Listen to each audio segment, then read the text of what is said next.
तो साथियों, कैसे हो आप सभी? उम्मीद करता हूँ सब बढ़िया होंगे। सबकी तैयारी बहुत बढ़िया चल रही होगी। अधिशासी अधिकारी एवं कर व राजस्व निरीक्षक परीक्षा का ये 14वां वीडियो अपलोड होगा आज।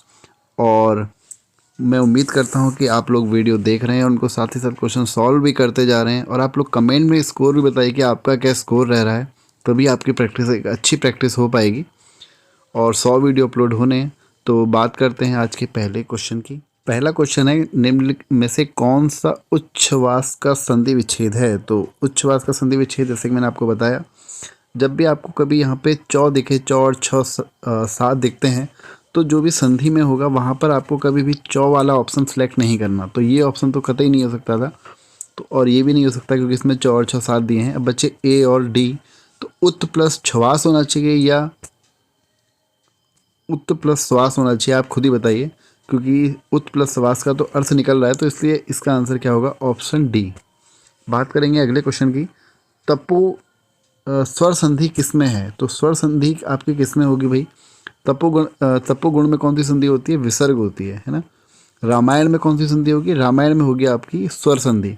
अतएव में आपकी विसर्ग होगी। सज्जन में होगी आपकी व्यंजन संधि, सत प्लस जन। और विसर्ग क्यों होगी इसमें मैंने आपको बताया है, अत मन नी दू। अगर अत कौमा पुन कौमा मन कौमा नी कौमा दू, अगर इनसे कोई शब्द आपके शुरू हो रहे हैं तो 90% केस में आपके उसमें विसर्ग संधि होती है। तो रामायण में क्या होगी आपकी? स्वर संधि, राम प्लस अयन। बढ़ते हैं अगले क्वेश्चन की तरफ। अच्छा, रामायण में स्वर संधि में भी कौन सी संधि होगी आपकी? दीर्घ संधि होगी। ठीक है, दीर्घ स्वर संधि होगी। अगला क्वेश्चन है हमारा, भूधर्व का संधि है। तो भूधर्व का संधि क्या होगी? भू आपका जब भी आएगा तो विसर्ग तो आना ही है। तो धर्व है आपका, उसमें होगा भू प्लस उधर्व। तो इसमें हो गया आपका ऑप्शन बी, इसमें सही होगा ऑप्शन बी। अगला क्वेश्चन है हमारा, अन्वेषण का शुद्ध संधि विच्छेद है। तो हम बहुत बार देख चुके हैं और बहुत इंपॉर्टेंट है अन्वेषण। अनु प्लस एषण इसमें होता है, उ प्लस ए। अच्छा, उ प्लस ए जो आता है ये आपके कौन सी संधि में आता है? तो स्वर संधि में आता है सबसे पहले। अब स्वर संधि के भी किस में आता है? उ प्लस ए, यण संधि में आता है। ठीक है, क्योंकि उ प्लस ए मिलके क्या बनता है? वो। तो ये वो जो आया है आपका 9 के बाद, ये यहीं से आया है, क्योंकि एषण में आपको वो नहीं दिख रहा, तो यहीं से आता है वो। ठीक है, यण संधि होती है। बात करेंगे अगले क्वेश्चन की। अगर ट्रिक दे देखें तो य और व से पहले अगर आधा अक्षर आए तो वहाँ पर कौन सी संधि होती है? यहाँ।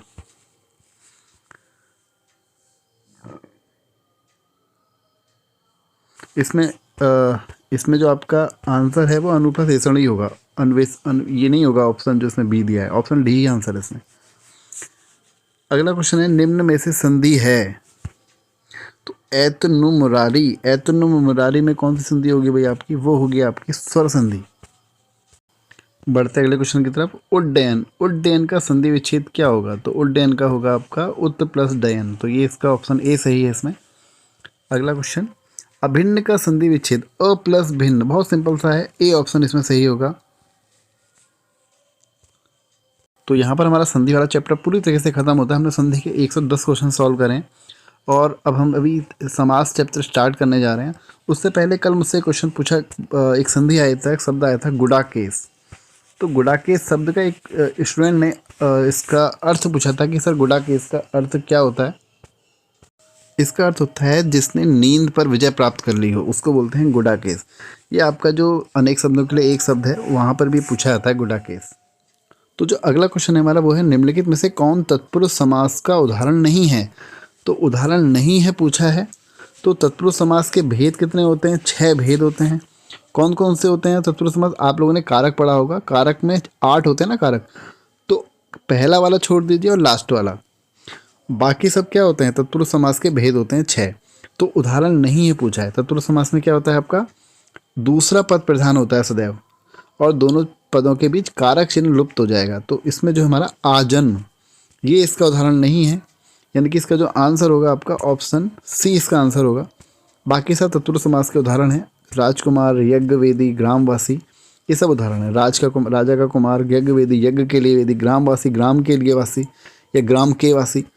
बढ़ते हैं अगले क्वेश्चन की तरफ। निम्नलिखित में से किस एक में कर्मधारय समास नहीं है? इसमें जो होता है आपको आपको विशेषण देखने को मिलेगा। अगर विशेषण है तो वो क्या कहलाता है, हमारा कर्मधारय समास होता है वहाँ पर। जैसे नीलकमल, नीला है जो कमल, महादेव, महान है जो देव, कमल नयन, कमल के समान नयन, गुरुदेव, देव समान गुरु, महापुरुष, महान है जो पुरुष। तो इन सभी में क्या होगा, आपका कर्मधारय समास होगा। पहला पद जो होता है उसमें आपको क्या बताता है, विशेषण होता है इसमें पहला पद।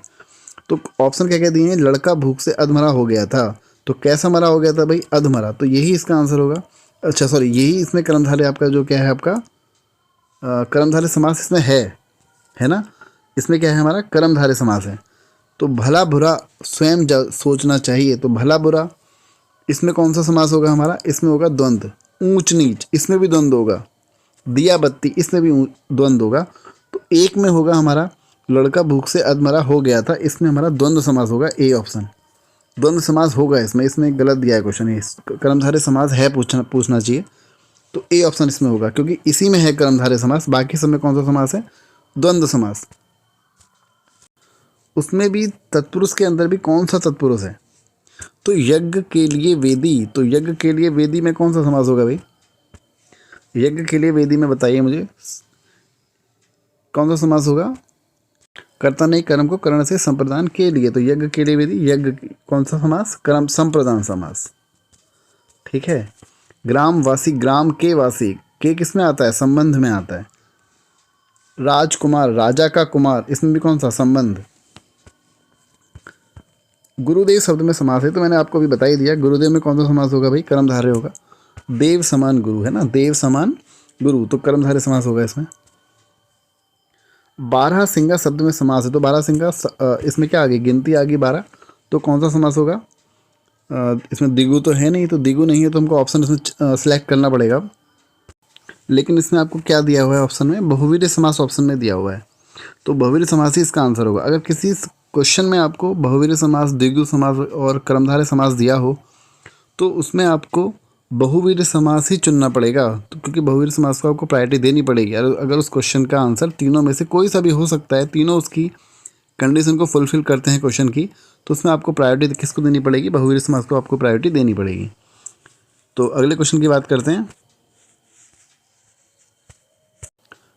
कर्मधारय समास का इसमें उदाहरण पूछा हुआ है, तो देखिए कर्मधारय समास का उदाहरण पूछा है, गगनचुंबी, गगन को चूमने वाला है ना, गगन को चूमने वाला, तो ये कौन सा होगा, गगनचुंबी में कौन सा समास होगा, तो इसमें हो जाएगा आपका तत्पुरुष समास। पाठशाला है ना, पढ़ने के लिए जो शाला होती है, पाठशाला, पाठ के लिए शाला, तो इसमें भी कौन सा होगा, तत्पुरुष समास। श्वेत पत्र, श्वेत है जो पत्र, कर्मधारय में क्या बताता है, पहला पद विशेषण होता है, तो श्वेत क्या है, हमारी विशेषता है पत्र की, तो सी इसका आंसर होगा। अगला इसमें ऑप्शन दिया है नीलकंठ, तो नीलकंठ किसका आंसर होगा भाई, नीलकंठ को किसका समास होगा, बहुवीर्य का होगा, क्योंकि नीला है कंठ जिसका, कौन होते हैं, भगवान शिव, तो जिसमें विशेष अर्थ निकले तो उसको बहुवीर्य समास बोला जाता है। परमानंद में समास है, परम प्लस आनंद, परम प्लस आनंद, इसमें क्या कौन सा समास होगा, आपका ऑप्शन बी इसमें आपका कर्मधारय समास होगा, क्योंकि इसमें क्या बताया जा रहा है, परम विशेषता बताई जा रही है आनंद की, तो इसमें कौन सा समास होगा, ऑप्शन बी। निम्नलिखित में से कौन सा समास नहीं है, तो पता ही है आपको, कर्म कारक कोई समास होता नहीं है। किस समास में दोनों पद प्रधान होते हैं, तो जिसमें दोनों पद किसमें प्रधान होते हैं भाई, द्वंद्व में होते हैं दोनों पद प्रधान, जैसे माता पिता, चोर पुलिस, दोनों की आपकी समानता है। और दिन रात, ये सब कैसे हैं, द्वंद्व समास। आज कल, ये सब द्वंद्व समास के उदाहरण हैं। किस समास में प्रथम पद संख्यावाची तथा अंतिम पद संज्ञा है, तो वह क्या कहलाता है, तो संख्या किस में होती है भाई, संख्या होती है आपकी द्विगु समास में, तो सी आंसर होगा। महाजन शब्द में समास है, महान है जो जन, तो महान है जो जन में कौन सा समास होगा, कर्मधारय समास होगा, ऑप्शन ए, महान है जो जन है ना। इसी तरह महापुरुष, महापुरुष में भी कौन सा समास होगा, कर्मधारय, महान है जो पुरुष। नीलोत्पल, नीला है जो उत्पल। आगे बढ़ते हैं अगले क्वेश्चन की तरफ।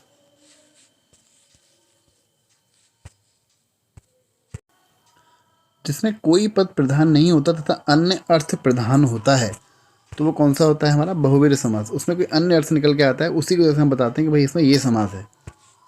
अगले क्वेश्चन की तरफ बढ़ते हैं। जलमग्न शब्द में समास होगा जल में मग्न। तो जल में मग्न क्या होता है आपका?